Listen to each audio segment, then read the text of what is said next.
All right, so we're live. So, I thought about this for a little bit, but I'm not going to bring back Spawn Trap podcast. We'll just start from scratch. Call it Check the Gate. We check the gate. Episode 1.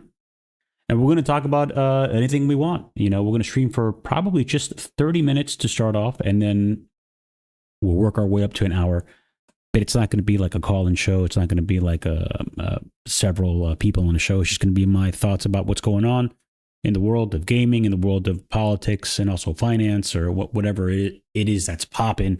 And we all know that, everything is just going to hell in a handbasket because of what happened over the weekend. And no matter where you look, whether it's social, no matter what social media platform, whether it's Twitter, X, Instagram, your Facebooks, whatever, TikTok, YouTube, it's everywhere. So you guys know what's going on. And it's a big, big disappointment. And let's just get this out of the way first, because that's what everybody's talking about. It's a huge disappointment because this is not what people voted for. People voted for, to, make America, I hate to say that, it's cringy as shit, but to make America better, to just get us out of this funk that we've been in for many years. And now all of a sudden, we're just like back in this global conflict, and it's just not where people want to be. It's like everybody's just tired of just being, dragged across the mud. And so it seems like we just cannot catch a break. And so that's why we tend to lose ourselves in social media, in gaming, in pop culture, this, that, and the other, just to get our heads out of just the doomsday that's going on. But most of us still keep head up high. I mean, I always look at the positive aspect of what's going on. That comes with age and experience and loss. You guys already know that I've lost a lot in the last couple of years, but you got to keep going forward, and you got to keep ahead and keep it positive. But let's start with oh man, I mean, I really wanted to cover this, but look, I got to cover this first, to be honest with you, because look, I bought this game, and I have, I actually reinstalled it last night to make more content because I'm trolling the hell out of this game. And what most people don't understand, and most people fail to realize, is that this was never a game to begin with, and it has a long murky history. Because at first there was some strong evidence pointing at this being an NFT game, a non-fungible token game, to be put on the blockchain, and that didn't go anywhere because what Build a Rocket Boy was building, and they already built, there's an engine called Arcadia, and Arcadia is basically their proprietary engine and the backbone for everything else that's built on top of that. So what's built on top of that? That is the Everywhere platform. And the Everywhere platform is, kind of interesting. On its face, it's like a build your own a level design that puts the power back to the player, but it's more it's better implemented in the hands of the developer, or any developer that they were then going to license out the technology, basically like an Unreal. Think of Unreal, even though the game Mind's Eye is on Unreal Engine 5. But within the game was the Everywhere platform, like build the block, build your own level design kind of functionality and kind of like idea, right? And so that was that. And so that's what they were building on. So Everywhere is built on top of the Arcadia engine. Arcadia engine is what it's proprietary to Build a Rocket Boy. And that's what like out of all these videos, no one's fucking talking about this. And I'll give credit where credit is due. Build a Rocket Boy does indeed have their own proprietary shit that they own. And so that's what that was. And it wasn't until, I guess, they were going through it's called Series D, the D series funding. It's when a company's about to go IPO, and then they go through several stages of funding, Series 1, 2, 3, and 4. Basically, Series 1 is their own money. And in this case, oh God, I forget his name. What's his name again? Someone just remind me in the chat. Leslie Benzies. Leslie Benzies, he made a fucking shit ton of money when he sued. I think he sued Take Two Interactive, and Take Two is the people who own, obviously, who own the Grand Theft Auto license. I think he made out like $150 million. So that's a lot of money, guys. And so with that money, he went ahead and started Build a Rocket Boy, his own gaming studio. What people don't realize is that they didn't have a game to begin with. They were just working on the technology, and rightfully so. So years go by, right? Arcadia is up and running. Arcadia is actually a sophisticated idea and a sophisticated platform. And so they're building on top of it, right? And so they're showcasing this technology while they continue to go on through several funding rounds of money, because they need money, right, to survive and operate. And so they build up like, 3, 4, now 500 employees. And so IO Interactive comes along and says, look, I like what you guys are doing. Let's partner up. We'll publish you guys. And then but we need a game. And so they start working on a game, but it was never Mind's Eye. It was something else. And so like about maybe 2.5, maybe I would even go as far as say like midway through production, whatever they were working on wasn't really working in the sense that they couldn't sell it as a game. So that's when they decided to go, you know what, let's do this thing. And halfway through production, it's called Mind's Eye. Now, I got to be honest. The game, it's a bad game, right? But it has incredible amount of CGI and cutscenes and mocap and motion capture design. And it's really impressive with what they did. The story is there. Like there's really good bones to the story. I said before, for the amount of money that they spent on this game, they could have made it a 1-season banger, or if it had the guts and if it had the building blocks to continue, probably 2 tops of like 8 episodes, 2 seasons, and then call it a day. Because there's many really, really good shows on any streaming platform. You know, pick your favorites that are maybe 1 to 2 season bangers, right? 8 episodes each. And that's it. For example, Dark. Dark was, I believe, originally supposed to be only 2, but then 3 because it was so incredibly popular. It was like the adults version of Stranger Things. And so this is what Mind's Eye could have been. Mind's Eye, as we know it right now, the $60 Mind's Eye that we know it now, has no business being a video game. And guys, look, if you go to SteamDB, I mean, it's doing really bad, dude. It kind of sucks that it's doing this bad. And let me see, Mind's Eye, and it's still being sold for $60. I mean, it's not good. Look, 58 players online. So no matter how many patches, and I just installed it again. Like I said, I reinstalled it again last night after logging in 16 hours just to capture some more footage. And I said to myself, let me see if like the bugs are there, because I finished the story. Like I said, the story, it's kind of mid. It starts off strong. I'm not going to spoil anything for you in case you have the balls to buy this game, right?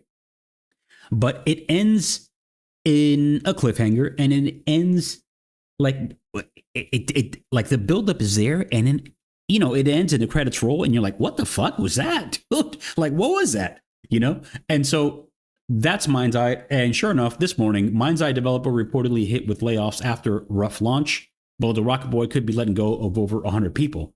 And I read another article. This is Polygon, by the way, but I read another article where it's now confirmed that they went ahead and laid off 100 people. And guys, I mean, it is what it is. No matter how many patches and performance patches. I never had a problem. There was a problem when in the game you go to I don't want to spoil it, but you go to a certain part of the game, and you're in the middle of the desert, and all these drones are after you, and like the performance really, really tanks. But I've never crashed, not once crashed. And keep in mind, I'm on Linux, right?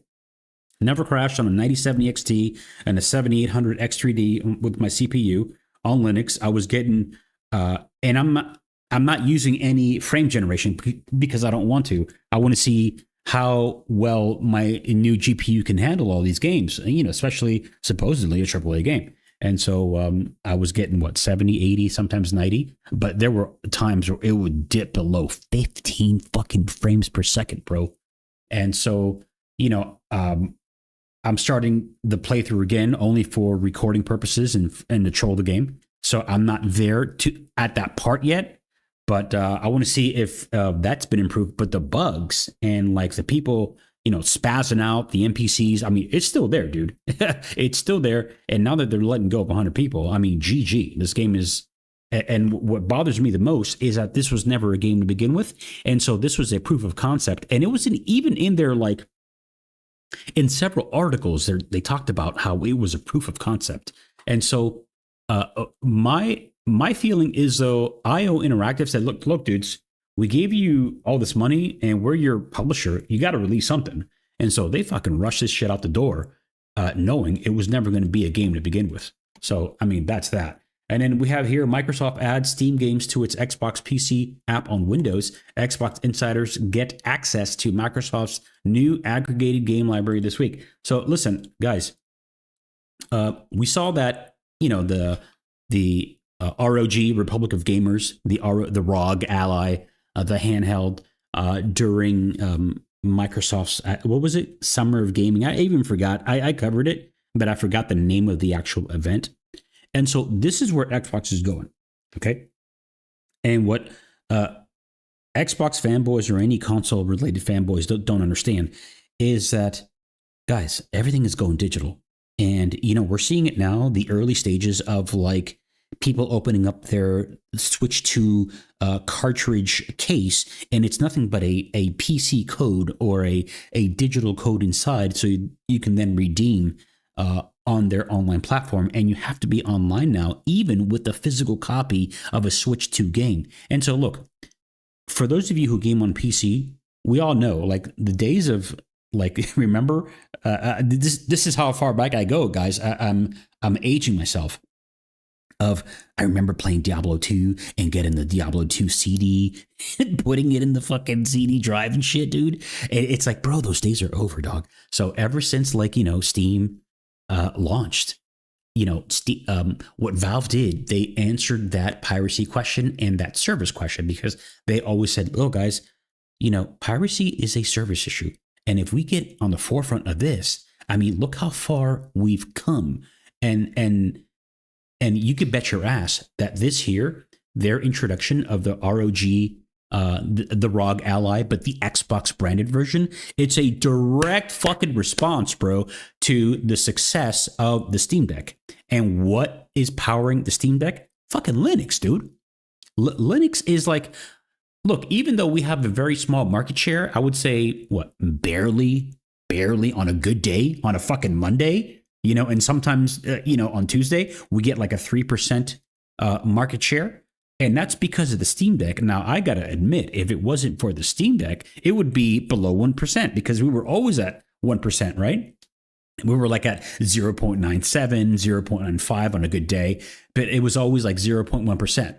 And now with the Steam Deck, and we're going on 3 years with the Steam Deck, it's bringing the percentage and that market share up higher. And a lot of people are speculating, man, what's going to happen on October 10th when Windows, says GG to Windows 10? And I believe, there's a lot of like hype, hopium out there from Linux channels, because they're making content. They got to, wet your beak so you can like, lick the balls and, add a like and a comment and share the fucking video. But the reality is, I would be a little more conservative and say maybe 5%. I would say a good amount of people who are just fed up with Windows is going to come over to Linux and say, let me give this a shot. I've been flirting with Linux for a little bit now. I have a Steam Deck, so I know how to work my way around the user interface. But see, now you having this, Microsoft is like, I'm not saying that they're giving in. The fact that they're putting the Steam application, the Steam app, on Xbox PC on Windows is a bigger conversation. Well, yeah, Windows 11 caused some people to move to Linux. Um, Ralph, I'm just gonna say Ralph for short. Ralph Funeral. Oh God, I don't want to say it like that. Oh no, Ralph Unreal. Ralph Unreal. That's it. I read it. Ralph Funeral. Oh my God, I need my glasses, bro. Ralph Unreal says Windows 11 caused some people to move to Linux. Well, sure, but look, I've been on Linux for playing around, flirting with Linux for over 20 years. I remember when I was on Windows 7, dude.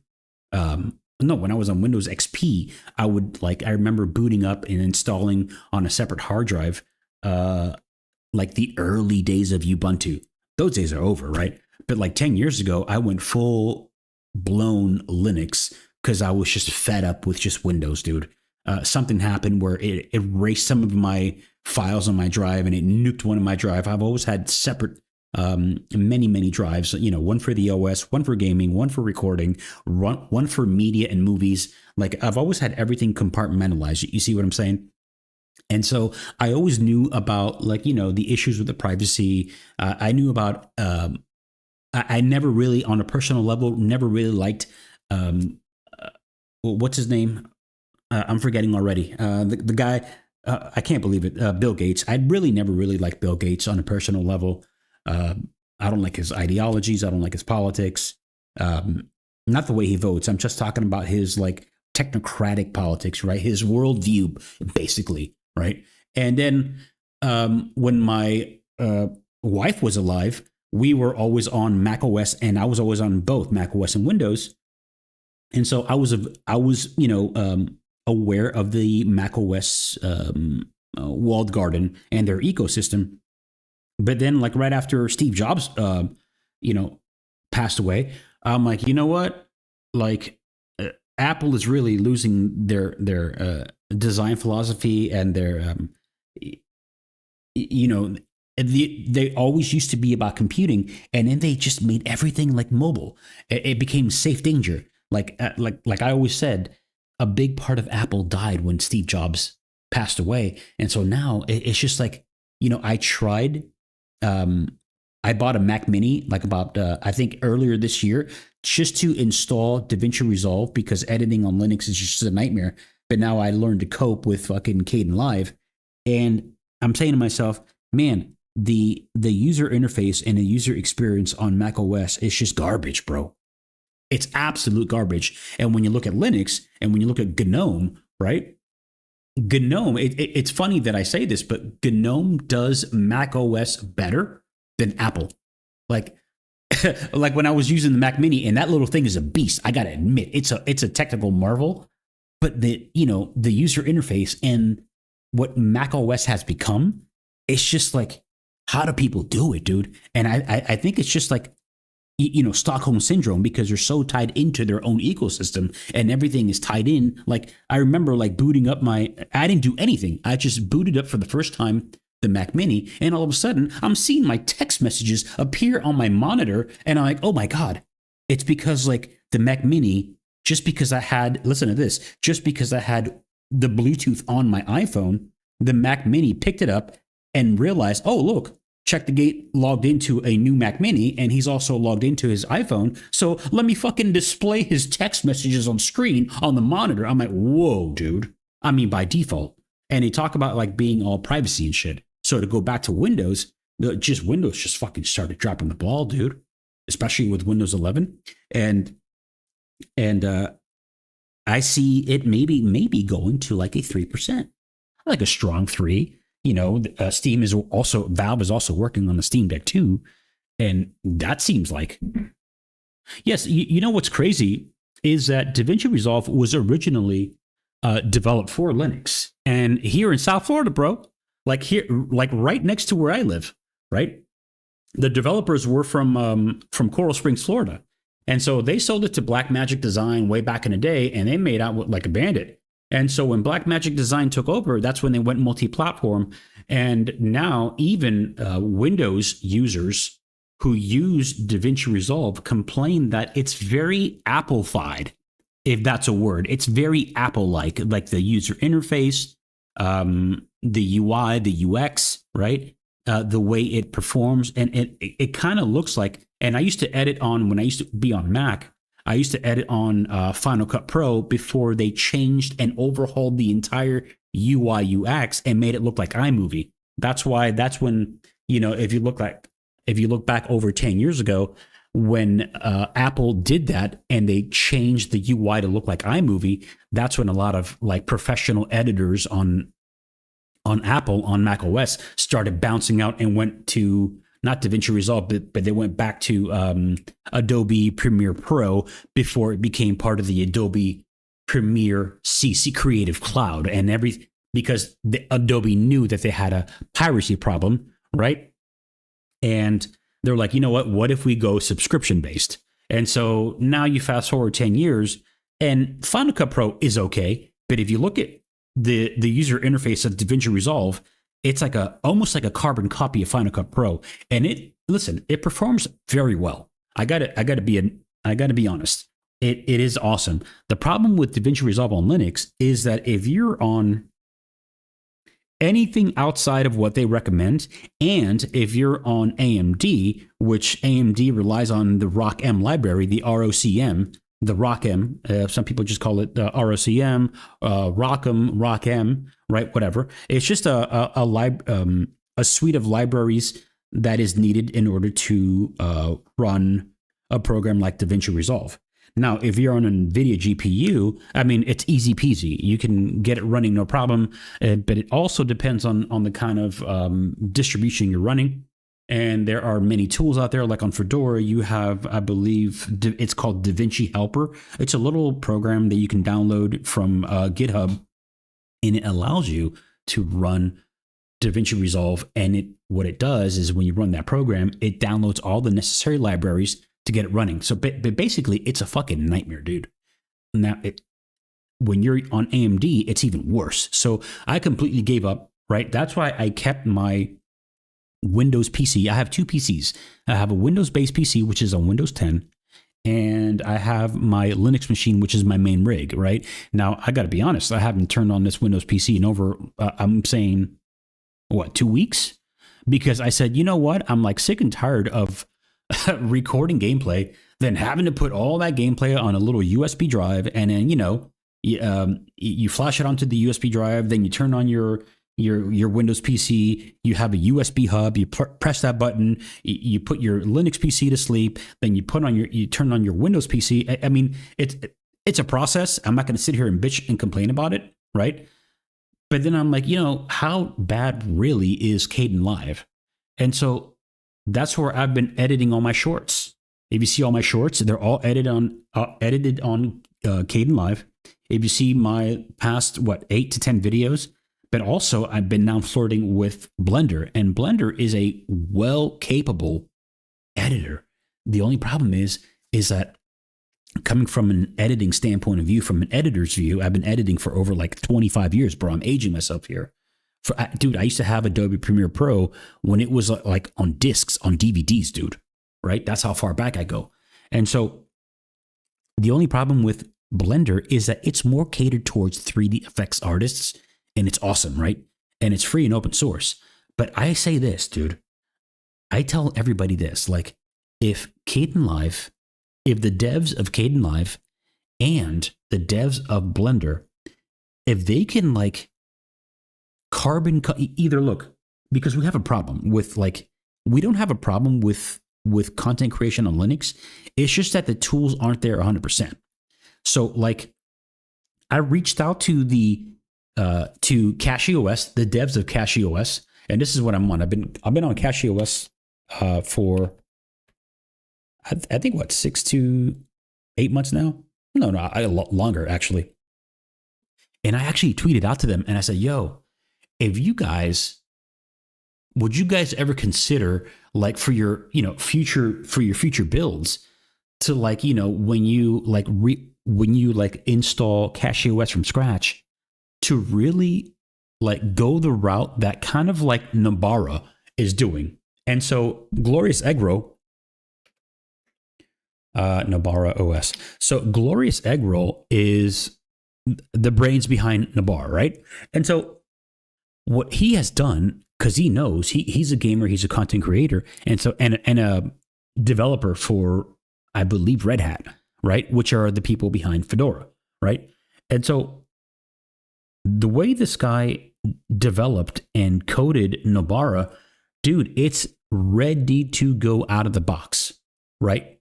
Especially DaVinci Resolve. All the libraries are there, and he knows that there's a problem with AMD hardware, but it's all taken care of for you. And that's the beauty of Nobara. The only thing I just don't want to go to Fedora-based, Fedora-based distro, because with CachyOS, bro, you're on the fucking bleeding edge, dude. Like everything is just like bleeding edge, bro.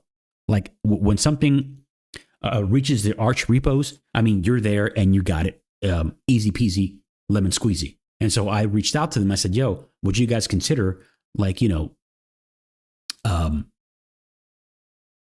having to where like future versions of CachyOS are ready to go, especially for content creators, because I think this would add to the adoption of CachyOS." And they actually gave it a heart, gave it a favorite. I don't know if they reposted it, whatever the fuck. But I mean, at least the conversation's out there, right? But there's nothing wrong with Kdenlive, and there's nothing wrong with Blender.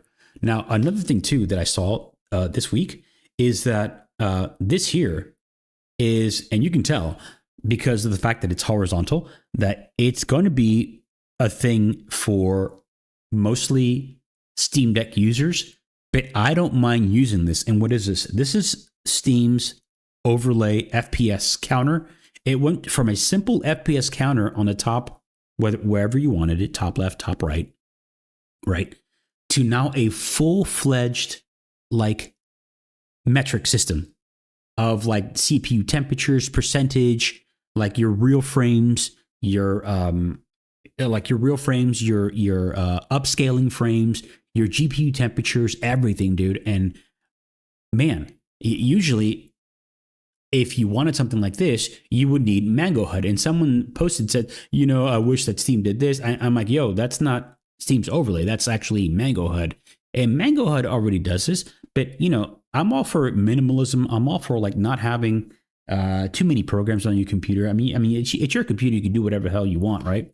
But this is actually a step in the right direction. And it's available right now in the Steam beta version. I never run the beta version of Steam. I always run the official release. Because there's always bugs. Every time, even on Windows, when I used to run like the beta version of Steam, because there's a new feature that they're working on. Sometimes it makes it to release candidate. Sometimes it doesn't. Right?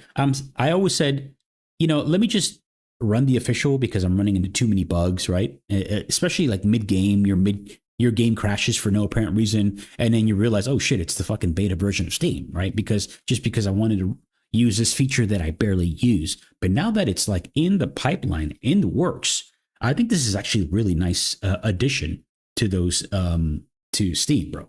So that's that. And then we're gonna watch this together, right? I'm very happy. This is one of the artists. I believe he's a CEO, right, of Stellar Blade, and the head game director. And you got to see this, guys. The way he speaks about, like, let's be honest, the female ass, right? Eve's ass, right? But the guy speaks like a fucking artist, man. And this is what's missing in like Western game development. You guys know, I hate to use the word woke because the word woke never meant what it means today. Woke was always in reference of like that whole Matrix, Neo, Morpheus being awake, being red-pilled, being aware of your surroundings and everything else that goes along with it, right? And somewhere along the line, it got hijacked. I believe like towards, mid, when Cheeto Hitler fucking when Trump ran for his first presidency in 2016, then the word woke got hijacked for some reason, by some entity to mean what it means today, right? But I can't help but to notice that Western game developers are fucking lost, bro. I mean, you see, like all the women in Western games, they look ugly, they look butch, they look like masculine, and that's not what I want to see. on a personal level. Okay, now I'm extremely politically inclined. I know a lot about politics. I try to keep it out of gaming, but sometimes it gets festered in and it weasels its way into gaming. And now we're here, right? And so people are having an absolute shit fit because of how well Stellar Blade is doing. And now they're calling it PC gamers calling it a Gooner Fest. And I stopped reading PC Gamer a long time ago because it's all the articles pretty much are written by beta male sit manginas, right? Like these soft cuck fucking nerdy dweebazoids. You feel me? That like I don't want anything to do with these guys. And so when you listen to this guy talk, 봤을 bro, 때 엉덩이가 어떤 역할을 하나요? 사람들이 되게 통용적으로 성적인 부위로 인식하긴 하지만 그 아티스트가 생각하는 그 엉덩이에 대해서 한번 여쭤보고 싶은데. 이제 엉덩이를 얘기하려면 골반을 이야기를 해야 됩니다. 골반은 기본적으로 내장을 담는 그릇이라고 보시면 됩니다. 내장이 있고 그 뒤에 스파인이 휘어져 있고. Bro, this guy's like a Da Vinci dog. Like he's talking about like the pelvis area. 골반은 기본적으로 내장을 담는 그릇이라고 보시면 됩니다. 내장이 있고 그 뒤에. Like the abdomen area. Like he's going into like super specific because we're talking about Eve's ass, dude. Right? We're talking about Eve's ass, and this guy starts going into this like Da Vinci-esque Tesla level intelligence of like the human body. 스파인이 휘어져 있고 그 다음에 이제 골반이 있는데 골반도 남자는 약간 서 있고 여자는 약간 기울어져 있어요. 그래서 여자는 내장이 약간 앞으로 쓸려 조금씩 나옵니다. 그러면서 거기서 고관으로 가면서 생기는 게 비너스의 언덕이라는 곳이에요. 그리고 여성 같은 경우는 당연하게도 근육보다 지방의 양이 많기 때문에 This guy is like he looks like he's blazed, bro. Like this guy is either mesmerized, is either fantasizing about Eve, or he's like straight up blazed up for this interview. 엉덩이가 근육 라인이 잘 안 보입니다. 그래서 근육하고 지방하고 지방으로 쌓여진 엉덩이하고. And that's the statue of David, as you guys already know. I mean, I hate that we're talking about a man's ass, but that's the statue of David. And so, look at Eve's ass, bro. Look at that gap, too. Damn. 사이의 경계가 아주 damn. Look how specific they are, is what I'm saying. 그리고 옆에서 보이는 그런 힘을 줄 때 나오는 근육들이 선수가 아닌 이상은 잘 보이지 않아요. And people are crashing out over this. And those side muscles you can see are usually only found on athletes. So pretty much people that are fit. And that's what I'm saying. It's like when we're gaming, dude, we want to fantasize. We want to forget about everything. We want to be a good looking hero. Like, when I used to play Metal Gear, I'm like, man, I wish I was Solid Snake, bro. Like, in the corners, fucking, all ripped and jacked, fucking military, special forces, Sam Fisher type. We're fucking fantasizing, dude. We're fantasizing. 그래서 굉장히 덩어리를 감을 표현을 해주죠. 그게 허벅지랑 이어지면서 굉장히 인체에서 가장 큰 근육과 지방이 모여 있는 곳인데 가장 두꺼운 곳입니다. 허리도 두껍다고 할 수 있지만 허리는 이제 내장 안에 근육. Look at this. You can say what about waist, but it's most of the intestines and bones. Like, look how specific he's going. 근육이 아니라 근육이나 지방이 아니라 내장과 뼈와 이런 것들이 있잖아요. 그래서 지방과 근육으로 이루어져서 흐름을 만들어내주는데 그게 남자는 약간 딱딱해요. 골반뼈도 튀어나와 있기도 하고 뭐 승마살 같은 건 남자는 거의 없으니까. 근데 여성은 그 각진 부분을 지방으로 다 채워서 곡선으로 만듭니다. Look at these drawings, dude. Like I mean, think about this. They're going into super specifics about everything. 그렇기 때문에 그 부분이 굉장히 아름다울 수밖에 없어요. 이거 나가도 되는 건가요? 그럼요. 네. So even them, they just can't believe it, dude. Right? So that's that. And then look at this. The second to the last article before we bounce. Look, new leak suggests OG Xbox and Xbox 360 games are coming to PC. I'm really excited for this because I don't want to. Yeah, dude, that guy looked like he was lit, dude. But that was the director of Stellar Blade. And Stellar Blade, you guys already know, 3 million, what did I say? 3 million players, 3 million units sold, especially since debuting on PC. And the developer went ahead and the owner, the CEO of, what's the name of the studio? I forget. But he went out and he got, let me close this out. Let me do this. Where was it? Where he bought right here. Yeah. Here we go. Dude, he bought everybody. You guys already know this. Yeah, well, aren't most of those games Xbox games on PC anyways? Yes, but they're talking about, they're being very specific here. They're talking about original OG Xbox from 2001, which I actually really look forward to, right? Because there's a lot of gems on that game. And I actually would love to own, because I never did own an Xbox. I was always a PlayStation guy. I owned an Xbox 360, but I never owned an original Xbox, so I missed out on a lot of games, right? But here he is.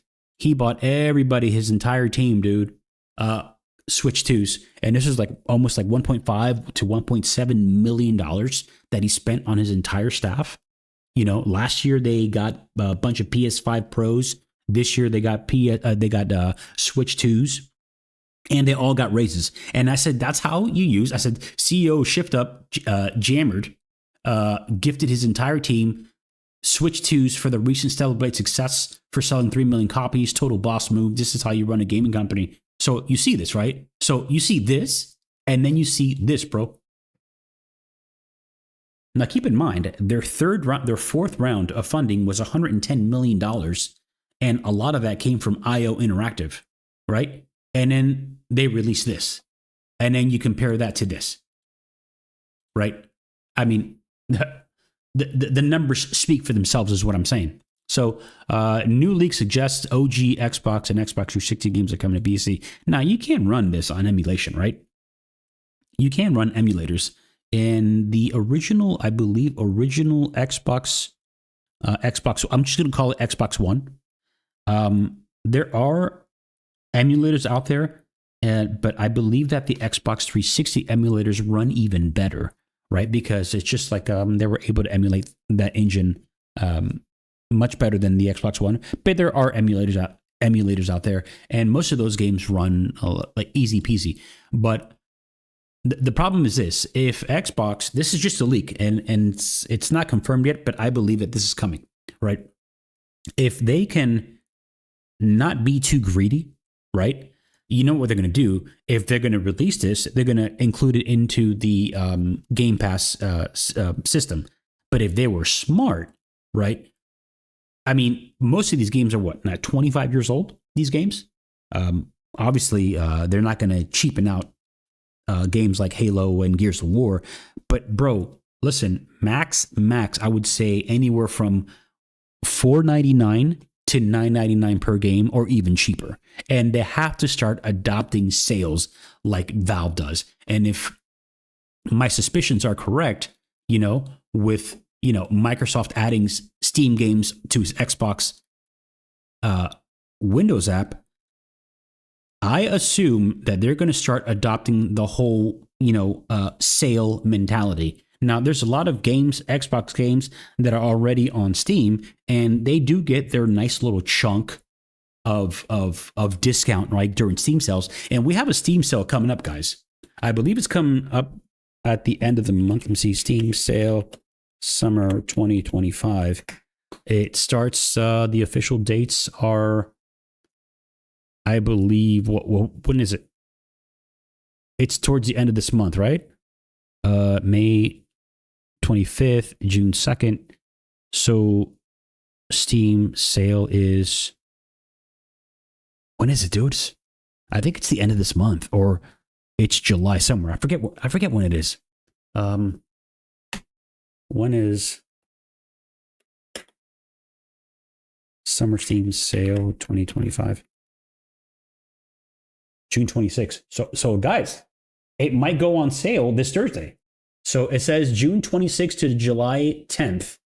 Usually that's when it goes on sale. So there's a couple of games that I want to buy. But before we get into that list, I want to talk about this game that I'm definitely buying. And this is, guys, this is former, listen, Rebel Wolves.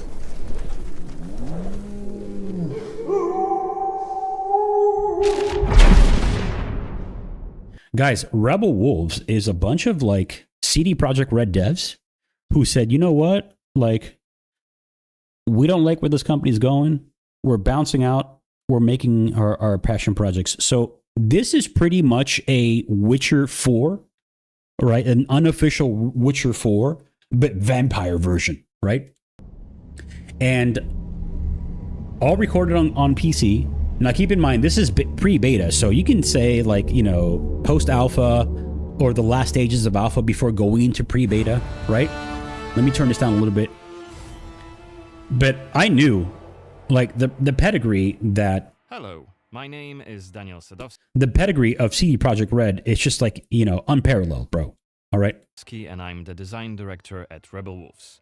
Keep in mind, pre-beta, in-game footage, actual PC gameplay. I Okay? would like to welcome you to the Blood of Dawnwalker summer gameplay video. And you know me, I was looking at everything. I'm like, oh yeah, that's not finished. You can tell, like, when he's grabbing a rope and when he's grabbing something, I'm like, yeah, that's not finished yet. You know, the animation's not done yet. This is Unreal Engine 5, right? And this is, when you look at the gameplay mechanics, you could tell it's like fucking Witcher, bro. Our game is a story-driven, open-world dark fantasy RPG set in medieval Europe. The game is currently in pre-beta stage, and what we are going to show you You can tell by right here, the textures aren't finished yet. is just a part of one of the mid-game quests. It's a really cool story involving legendary swords and a haunted almshouse, but today we'll focus on showcasing our gameplay systems. We're starting on the outskirts of Svartro, the game's largest city and the capital of Vale Sangora. I'm actually not going to play everything because, I mean, it's available. You guys can watch it. It looks really good. I love the way they did this because there's a recent complaint that Nintendo showcased too much of the new Donkey Kong. And they said that it was actually too much of a gameplay reveal, right? In this case, this game, you could tell it's going to be like a 40, 50 hour campaign. But first, we'll have to deal with some bandits who camped out by the main road.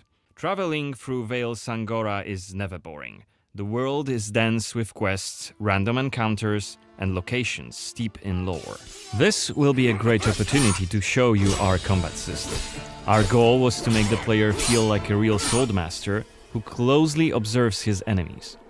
Like, this is interesting, right? So you have like these skill sets that you can actually stain your sword or use your powers. And keep in mind, this is daytime. For those of you who don't know, he is infected. So he's like basically a Dawnwalker. He's basically a blade. He's able to, walk during the day, and then at night he becomes like a vampire. But bro, the mechanics of like going through buildings and traveling through buildings and teleporting, they have that same mechanic that Expedition 33 has, where like, I didn't finish it. I'm like way more than halfway done.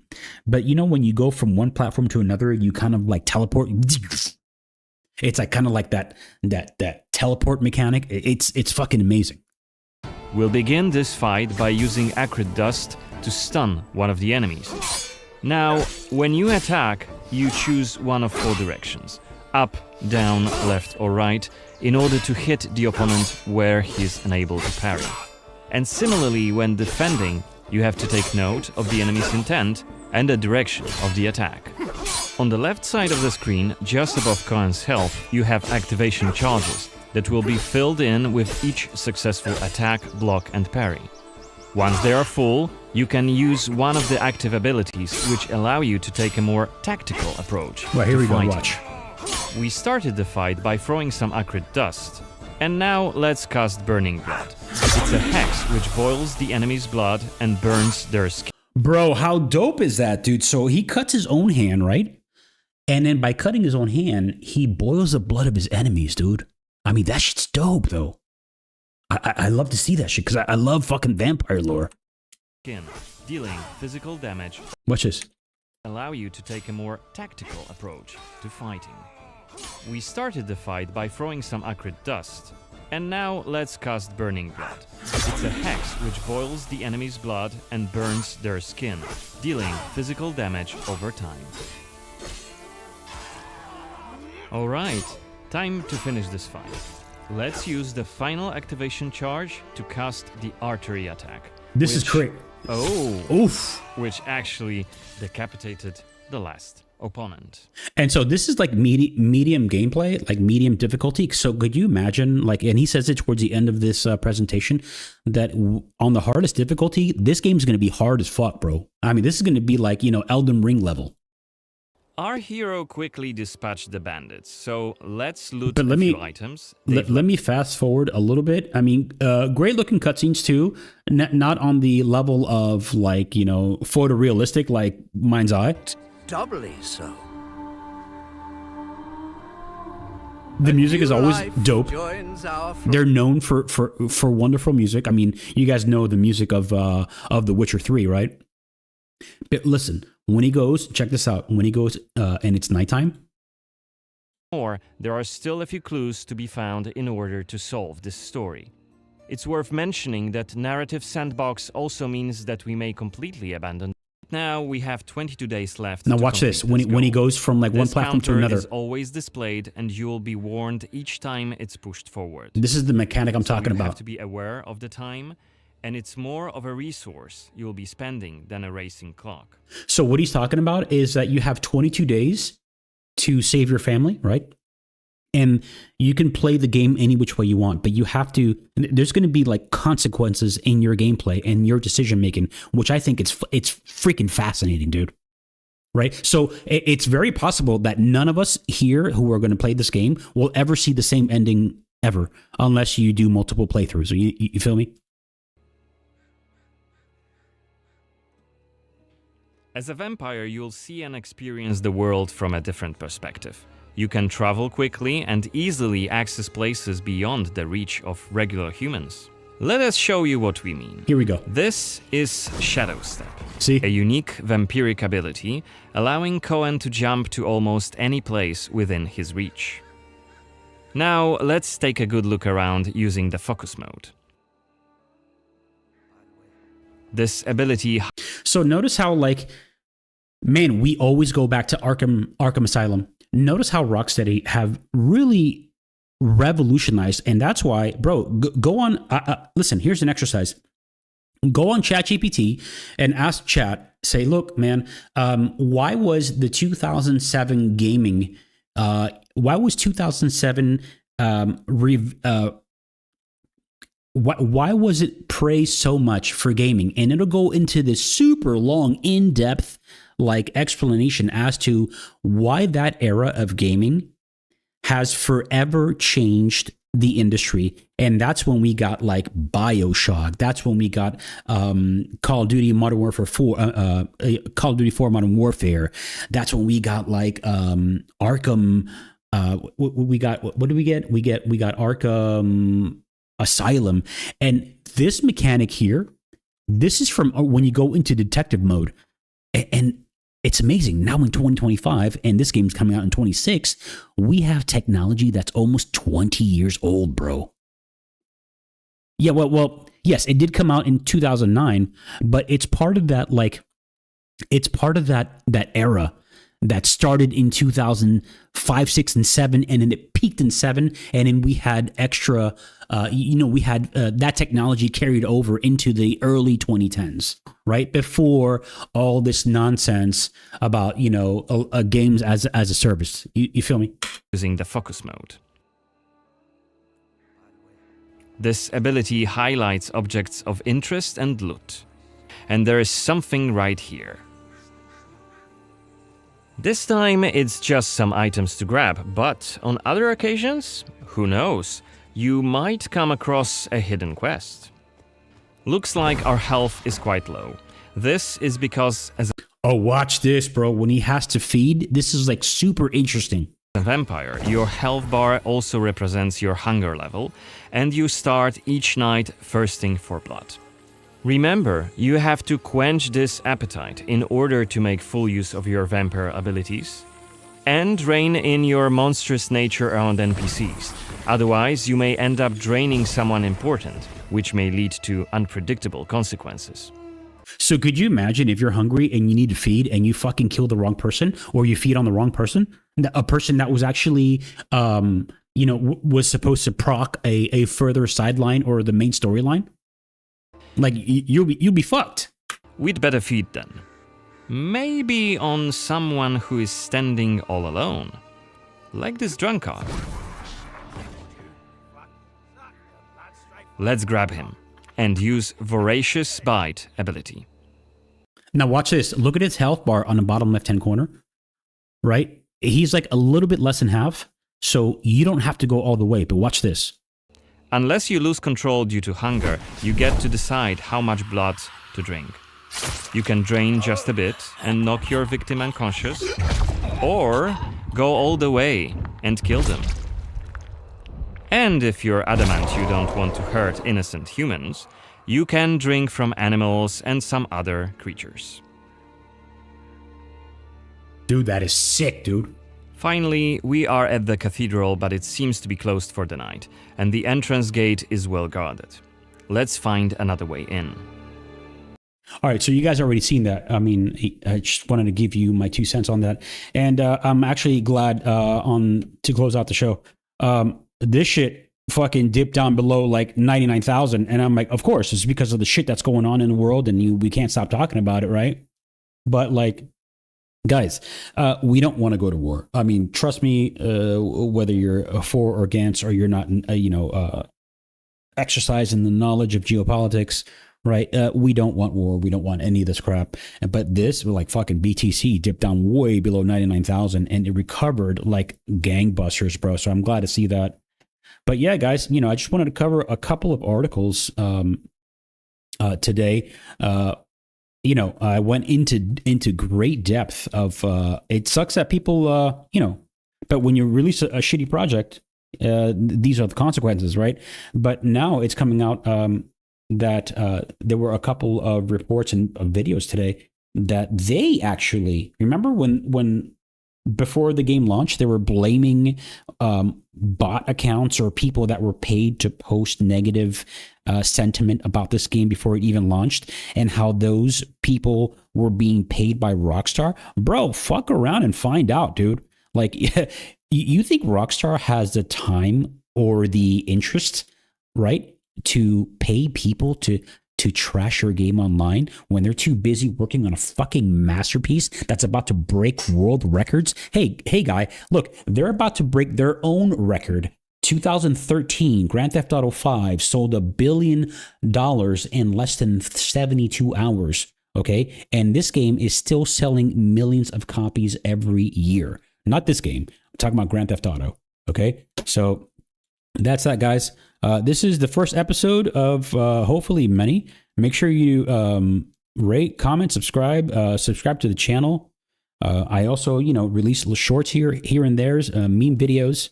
I'm just too busy having fun making meme videos, guys. Like, let me show you here. Boom. Right. I always have this blocked. But guys, if you don't already know, I've been like releasing a shit ton of fucking shorts, right? And because it's fun, they're fun to watch. I have fun making them. But that's about it, guys. I'll see you guys in the next one. All right, peace.